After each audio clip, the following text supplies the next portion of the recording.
সন্তানের মৃত্যু সীমাহীন শোক বুকে চেপেও ঘাতককে ক্ষমা করে দিয়ে মহানুভবতার অনন্য দৃষ্টান্ত স্থাপন করেছেন সৌদি আরবের এক নাগরিক।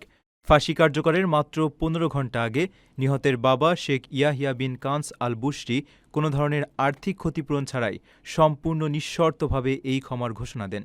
এই ঘটনার একটি আবেগঘন ভিডিও সামাজিক যোগাযোগ মাধ্যমে ছড়িয়ে পড়লে তা নেটিজেনদের হৃদয় ছুঁয়ে যায়। অনেকেই একে ক্ষমার ইতিহাসে অন্যতম শ্রেষ্ঠ ঘটনা হিসেবে আখ্যায়িত করছেন। জানা যায়, নিহতের নাম বন্দর এবং ঘাতকের নাম ইয়াসের। একসময় আর্থিকভাবে চরম সচ্ছল থাকলেও বর্তমানে শেখ ইয়াহিয়ার জীবনযাপন বেশ সাধারণ। তা সত্ত্বেও তিনি ঘাতককে ক্ষমা করার বিনিময়ে প্রস্তাবিত লাখ লাখ রিয়ালের ব্লাড মানি বা রক্তপণ নিতে অস্বীকৃতি জানান। তিনি স্পষ্ট জানিয়ে দেন, কেবল সৃষ্টিকর্তার সন্তুষ্টির আশায় তিনি তার ছেলের খুনিকে প্রাণ ভিক্ষা দিচ্ছেন। এই পরম ক্ষমার বার্তাটি পৌঁছে দিতে তিনি নিজেই ছুটে যান ঘাতক ইয়াসেরের মায়ের বাড়িতে।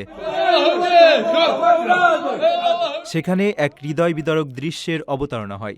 ছেলের প্রাণ ফিরে পাওয়ার সংবাদে আবেগাপ্লুত ও কৃতজ্ঞ মা শেখ ইয়াহিয়ার পায়ে চুমু খেতে উদ্যত হন। কিন্তু অত্যন্ত বিনয়ী ইয়াহিয়া তাকে সঙ্গে সঙ্গে বাধা দেন এবং পরম শ্রদ্ধায় ওই মায়ের কপালে চুম্বন করে তাকে সান্ত্বনা দেন। খবর পেয়ে ঘাতকের ভাইয়েরাও সেখানে ছুটে আসেন। কান্নায় ভেঙে পড়া ওই যুবকদেরও বুকে জড়িয়ে ধরে সান্ত্বনা দেন এই মহৎ হৃদয় বাবা। প্রিয় সন্তান হারানোর পাহাড়সম কষ্ট বুকে নিয়েও একজন মানুষের এমন নিঃস্বার্থ ক্ষমার দৃশ্য দেখে প্রশংসায় পঞ্চমুখ পুরো বিশ্ব।